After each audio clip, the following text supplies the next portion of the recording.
दोस्तों नमस्कार, कैसे हैं आप सब। हिंद मानव संस्थान लालपुर उधमसिंह उत्तराखंड परिवार में आपका स्वागत है।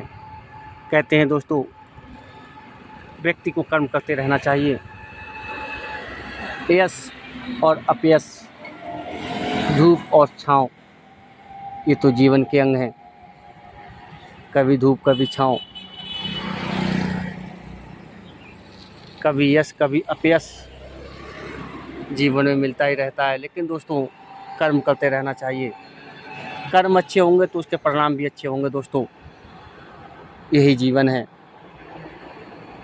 सत्यम शिवम सुंदरम कहते हैं दोस्तों, जितना संवार लो जीवन को,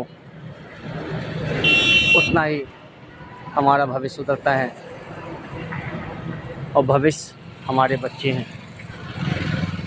तो दोस्तों, आज की चर्चा यहीं समापन करते हैं।